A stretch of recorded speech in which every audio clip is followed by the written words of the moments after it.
안녕하십니까. 신인교육 군사TV 디펜스 브리핑입니다. 오늘도 역시 전세계 각종 군사 안보, 국방, 무기 관련한 소식 중에 중요한 소식 간추려서 브리핑 해드리겠습니다.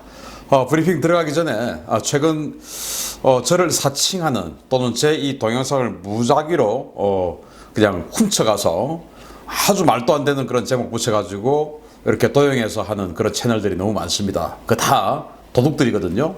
그러니까 신인균의 국방TV, 신인균의 군사TV가 아닌 이 두 가지 채널이 아닌 곳에서 제 목소리가 나온다든지 이런 것들은 전부 도둑들입니다.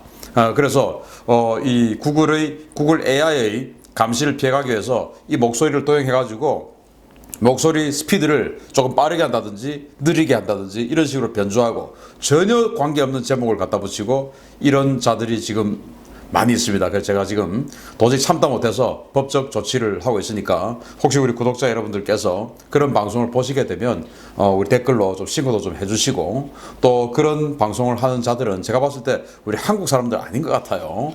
아무튼 뭐 법적 조치를 통해서 밝혀내도록 하겠습니다. 그게 대해서 제 대해서 오해를 하지 마시기 바랍니다. 제가 아닙니다. 신고해 주시기 바랍니다. 첫 번째 소식입니다. 인도와 중국의 국경지역 긴장이 좀처럼 사그라들 기미를 보이지 않고 있습니다. 인도가 국방장관 주관으로 라다크 인근 고원지대에서 대규모 무력 시위를 벌였다는 소식입니다. 라즈나트 싱 인도 국방장관이 현지 시각 17일 라다크 인근 레 지역을 시찰하면서 이 일대에서 대규모 무력 시위를 참관했다고 힌더스탄 타임즈가 현지 시각 18일 보도했습니다. 이번 무력 시위는 지난 6월 인도와 중국 양측의 무력 충돌로 다수의 인도 장병이 사망한 지 한 달여 만에 이루어진 것으로, 인도는 이번 무력 시위에 T-90S 전차와 BMP-2 보병 전투 장갑차 등 기갑 전력을 대거 동원해 실탄 사격이 포함된 훈련을 실시했습니다. 훈련을 참관한 싱 장관은 국경 분쟁을 해결하기 위한 대화가 진행되고는 있지만 어떻게 해결될지는 장담할 수 없다라면서, 나는 세상 그 어떤 무력도 우리 인도 땅에 단 1인치도 침범할 수 없다는 확신을 가지고 있다라고 밝혔습니다. 싱 장관의 이런 행보는 최근 앞에서는 협상을 하면서 뒤로는 무력 증강을 진행하고 있는 중국의 도발 가능성에 대한 강력한 경고 메시지인데요. 최근 가란 계곡의 중국군 시설물 면전에 T-90 전차를 배치한 것도 싱 장관의 지시에 따른 것으로 알려졌습니다. 한편 중국과 인도는 국경지역에서 추가적인 충돌을 막기 위해 지속적으로 고위급 협상을 진행하고 있는데요. 협상 중에서도 중국이 라다크 일대의 병력을 증강 배치하고 파키스탄군까지 분쟁에 끌어들이면서 사태는 좀처럼 해결될 기미를 보이지 않고 있습니다.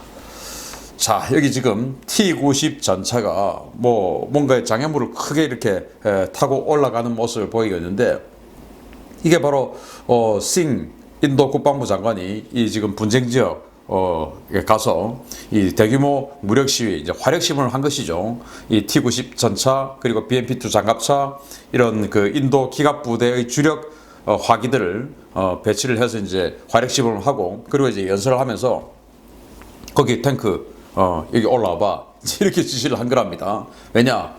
여기 이 지역이 워낙 그 험준한 산악 지역이다 보니까 이 중국의 네티즌들이 인도를 뭐라고 자극하냐? 니들 탱크 여기 올라오지도 못해.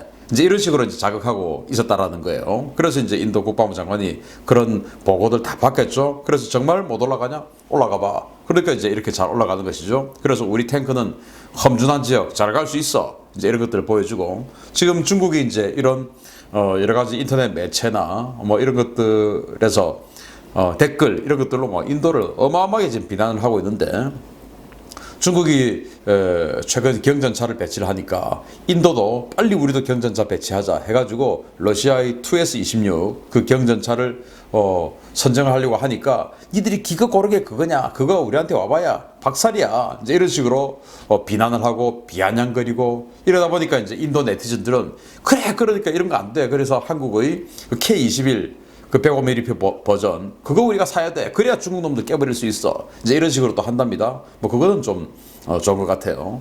그래서 지금 중국과 인도 국민들 사이에서도 지금 감정이 어마어마하게 정말 첨예하게 대립되고 있는데, 15억 대 13억이죠. 정말 첨예한 감정 대립이 되고 있고 인도 국방부 장관이 이런 식으로 무력 시위를 하면서 1인치도 용납할 수 없다라는 의지를 보이고 있는데 아무튼 뭐 평화협정은 지금 계속 진행되고 있어요. 그렇지만은 이 정도 같으면 이게 언제 폭발해도 참 어색하지 않다라는 정도로 지금 긴박하게 흐르고 있는데 세계 최고의 인구 대국인 두 나라가 과연 어디까지 진척이 될지 한번 계속 지켜봐야 되겠습니다. 큰일 없어야 될 텐데요. 두 번째 소식입니다. 이 정말 의문스러운 상황인데 미 당국에서도 이 상황에 대해서 굉장히 의문을 가지고 뭔가 배후가 있는 거 아니냐라는 생각을 이제 드디어 가지는 것 같습니다. 두 번째 소식인데요. 미국의 강습 상륙함에서 연이어 화재가 발생하고 있다는 소식입니다. 단순한 우연일지 면밀한 조사가 필요해 보입니다. 지난주 무려 나흘 동안이나 불타올랐던 와스프급 상륙함 보넘 리처드의 화재의 악몽이 가시기도 전인 지난 17일 대서양 노포크 해군기지 인근 제네럴 다이나믹스 시설에서 전기 수리 공사 중이던 상륙함인 키어사즈에서 또 화재가 발생했습니다. 미 해군에 따르면 지난 17일 키어사지 내부 경납고에서 용접 작업 중에 스파크가 튀면서 인근 인화성 소재에 불이 붙었고 이 불은 경납고 안쪽으로 빠르게 번졌으나 긴급 출동한 화재 진화 요원들에 의해 재빠르게 진화되었습니다. 미 해군은 화재 발생 직후에 나스코 조선소 측에 작업 중단 명령을 내렸고 화재가 발생한 원인을 면밀히 조사 중입니다. 주목할 만한 것은 불과 일주일 사이 동일한 원인에 의해 각기 다른 상륙함 두 척에서 화재가 발생했다는 점인데요. 화재를 일으킨 수리 업체는 모두 제네럴 다이나믹스 계열 나스코 조선소라는 점도 같습니다. 이러한 유형의 화재는 올해 초 중국의 075형 상륙함에서 발생했던 것과 유사한 화재인데요. 미 해군의 선박공사 안전 프로토콜이 엄격하게 적용되는 해군 함정 수리 공정에서는 이런 유사한 사고가 거의 없었다는 점을 감안할 때 최근 보넘 리처드와 키어사지에서 발생한 연쇄 화재 사고에 대해서는 보다 면밀한 조사가 필요해 보입니다. 지금 여기 이제 LHD 6번 이거는 이제 보넘 리처드예요. 보넘 리처드는 와스프급 강습 상륙함, 그러니까 4만 톤급 강습 상륙함의 3번함이 보넘 리처드고 키어사지는 이 와스프급 강습 상륙함의 5번함이에요. 그런데 이제 또 번호는 또 거꾸로 돼서 키어사지는 LHD 3번인데 이 두 개의 동급의 함정이 동시에 지금 다른 곳에서 수리를 받고 있어요. 보넘 리처드는 샌디에고에서 수리받고 있었고 키어사지는 동부의 노폭에서 수리를 받고 있었고 그 수리를 맡은 업체는 전부 제네럴 다이나믹스입니다. 그런데 희한하게도 이 보넘 리처드가 불이 탔고 그 불이 꺼지는 그날 키어사지에 또 불이 난 겁니다. 똑같은 원인으로. 그런데 이 똑같은 원인은 바로 작년에 러시아의 쿠즈네초프 항공모함이 불탔던 그 원인. 그러니까 인화성 물질 옆에서 용접. 그래서 불꽃이 튀어서 불난. 그래서 이제 쿠즈네초프 같은 경우는 거의 뭐 2조 원 가량의 자산 피해를 봤죠. 그리고 올 초 중국의 075형 강습 상륙함 이거하고 똑같은 거죠. 크기, 모양, 뭐 다 이 와스프급하고 거의 똑같은 게 중국의 075형 상륙함인데 그 075가 불탈 때 그때도 마찬가지로 인화성 물질 옆에서 용접 작업을 했고 그 불꽃이 튀어서 불이 나버렸습니다. 그런데 미국은 아시다시피 러시아나 중국과 같은 그런 후진국들이 하는 그런 안전 규정을 안 하죠. 정말 규정대로 탁탁 하면서 좀 이 진척이 늦어도 정말 규정대로 하는 나라인데 불구하고 이 보넘 리처드에서 인화성 물질 옆에서 용접을 했다. 이것도 사실은 좀 믿기 힘든 일인데 이 보넘 리처드에서 똑같은 회사에서 제네럴 다이나믹스 그리고 나스코 조선소 하청을 받은 나스코 조선소 여기에서 똑같은 사고가 났다. 이것도 미국에서 이런 사고가 라고 생각하기에는 너무 석연치 않은데 이 사고로 인해서 불이 꺼진 그날 미국 반대편에 동부에 있는 노포크 기지 또 거기도 역시 제네럴 다이내믹스의 하청을 받은 나스코 조선소에서 똑같은 원인으로 똑같은 강습 상륙함 중국 075하고 똑같은 강습 상륙함이 또 불이 났다. 이제 미 해군 참모총장이 이거 이상한데 원인 이거 좀 더 면밀히 조사해봐. 이거는 이럴 수가 없는 거야 라고 지금 하고 나섰다는 겁니다. 여러분들 좀 뭔가 좀 석연치 않지 않습니까?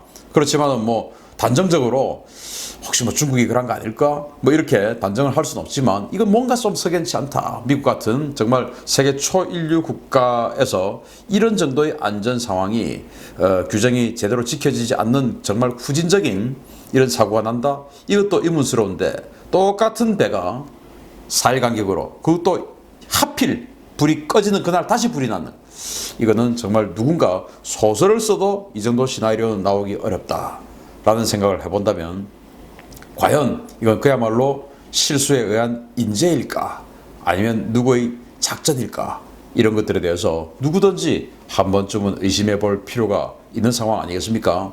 그래서 미 당국이 이런 부분에 대해서 조사에 들어간다고 하니까 혹시 누가 이런 작업을 했다면 아마 밝혀지겠죠.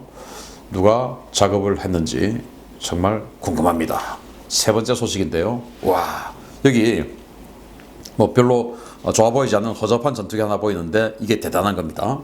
한반도 주변에 긴장이 격화되었을 때 나타나는 미국의 가상적기 훈련 회사의 전투기가 일본에 나타났다는 소식입니다. 제트 전투기와 베테랑 파일럿을 보유하며 미 공군과 해군, 해병대에게 가상적기 훈련 서비스를 제공하는 ATAC사의 가상적기 편대가 일본 아츠키 공군기지에 나타났다고 아츠키 기지를 모니터링하는 현지 정보원이 18일 전해왔습니다. 현지 정보원에 따르면 17일 오후 ATAC사의 호크 펀터 마크 58 훈련기가 아츠키 기지에 도착해 18일부터 훈련 비행에 나섰다고 전했습니다. 버지니아주 뉴포트 뉴스에 본사를 두고 있는 ATAC사는 미국의 거대 군수기업 텍스트론의 자회사로 마크 58 호크 헌터 그리고 크피르, A4 스카이호크 등의 전투기와 베테랑 파일럿들을 다수 보유하면서 미군을 상대로 가상적기 훈련 서비스를 제공하는 업체입니다. 원래 이 회사는 본토 포인트 무구 해군 항공기지에서 활동하는데 지난 2017년과 2018년 한반도 인근 긴장이 고조되었을 때 일본에 배치되어 실전 대기 태세에 있는 미 해군과 해병대 전투기 조종사들을 훈련시키기도 했었습니다. 이 회사가 보유한 호크 헌터 전투기는 1950년대에 제작된 구식 기체지만 공중기동 성능이 우수하고 북한이 보유한 구식 미그기들과의 비행 성능이 유사해서 북한을 상대로 한 근접 공중전 훈련에 자주 동원되는 기체입니다. 자, 여기 이게 바로 호크 헌터. 영국에서 1950년대에 만든 제트기예요. 그런데 이게 그 미국에 있는 ATAC라고 텍스트론의 자회사인데 여기에서 용병업체입니다. 그러니까 뭐 전투에 직접 나서주는 그런 용병이 아니고 이제 PMC라고 해서 이제 그냥 군사작전에 동원해주는 민간 기업이에요. 그런데 뭐 해주냐? 바로 가상적기 업무를 해주는 것이죠. 그래서 이제 뭐 A4 스카이호크 이제 다 퇴역을 했는데 그런 전투기 또 이 호크 헌터 그리고 크피르 그 과거 이스라엘에 만들었던 전투기죠. 크피르 그런 것들 사가지고 이제 하면서 미 해군의 호넷 전투기 F-18 호넷, 슈퍼 호넷 이런 전투기들에게 가상적기 서비스를 해주는 거예요. 그러니까 적의 러시아 또는 중국의 제트 전투기, 초음속 전투기 좀 성능 좋은 거를 모사해서는 크피르가 나서고 그리고 아음속 공격기나 이런 뭐 수호이 25, 또 뭐 수호이 24 이런 것들이 있겠죠. 그런 것들을 모사해서는 A4 스카이호크가 나서고 그리고 이제 북한처럼 미그 17, 미그 19 이런 엄청난 구형 전투기를 보유하고 있는 나라들의 그 미그 17, 19 같은 이런 초구형 전투기를 모사해서는 이 호크 헌터가 나서서 근접 공중전을 파트너가 돼주는 거예요. 스파링 파트너 해주는 거예요. 왜냐? 이런 전투기가 요즘 어디 있습니까? 북한처럼 미그 17, 미그 19 이런 걸 쓰는 나라들이 없지요. 그러니까 이제 이 ATAC에서 이런 걸 계속 정비하고 훈련하면서 미 공군, 미 해군에게 스파링 파트너가 돼주는 건데 이게 이제 본토에 있으니까 이게 주한미군 공군 중에서 7공군이죠. 주한미군은 7공군 그리고 주1미군은 5공군인데 지금 일본 아츠키 기지에 가서 주1미 5공군이죠. 그 5공군의 스파링 파트너가 돼주는 겁니다. 자 그러면은 이 호크 헌터가 5공군의 스파링 파트너가 돼준다는 것은 이거는 중국군을 모사한 건 아니죠. 중국군을 모사하려고 하면은 더 강력한 전투기가 와야 되겠죠. 그 필요가 오든지 아니면 굳이 그 어그레서 전투기 이런 것들이 안 와도 자기네들끼리도 뭐 J10이나 J11이나 뭐 이런 것들 모사해서 자기네들끼리도 얼마든지 하면 돼요. 그리고 러시아도 마찬가지고 러시아 지금 이 지역에 있는 게 수호이 35 그리고 미그 31 이게 지금 블라디보스토크 인근에 배치가 되어 있으니까 그런 것들하고는 뭐 초음속끼리 서로 간에 해주면 돼요. 그런데 북한의 미그 17, 미그 19 더 나아가서 미그 21이라 하더라도 자기네들끼리는 해결이 안 되는 너무나 저성능의 전투기이기 때문에 1950년대에 설계된 이런 호크헌터 같은 게 유용하게 쓰이는 겁니다.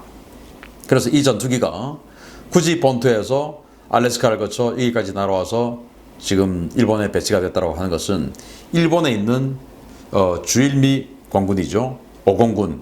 그 오공군의 스파링 파트너가 돼서 오공군이 바로 지금 무엇을 준비하고 있냐라는 것을 우리는 알 수 있는 겁니다. 지난 2017년 그러니까 화염과 분노 시절에 미국이 북한과 정말로 전쟁을 결심했을 때 그때 이 호크헌터들이 와서 역시 또 스파링 파트너가 되어 주었었습니다. 왜? 언제 전쟁할지 모르니까. 그런데 지금 이제 일본에 배치되어 있는 이 오공군 조종사들은 그 2017년에 있었던 조종사들은 아니죠. 다 이제 순환 배치되니까 2년 지났으니까 다 이제 고국으로 돌아갔고 지금은 그 2017년에 있던 조종사들은 거의 한 명도 없다고 봐야 됩니다. 그러니까 다시 이 북한의 아주 느린 저성능 미그 17, 미그 19 이런 것들하고 도그 파이팅 연습해야 되는 거예요. 그러니까 이 호크헌터가 본토에서 왔지 않느냐. 자, 미군은 지금 5공군 그리고 한국에 있는 7공군 타겟이 어디냐 명확해지고 있다라고 생각합니다. 미국의 준비 과연 준비만 하고 말 것인지 아니면 실제 작전에 들어가는 기회가 있을 것인지 한번 지켜봐야 되겠습니다. 마치겠습니다. 감사합니다.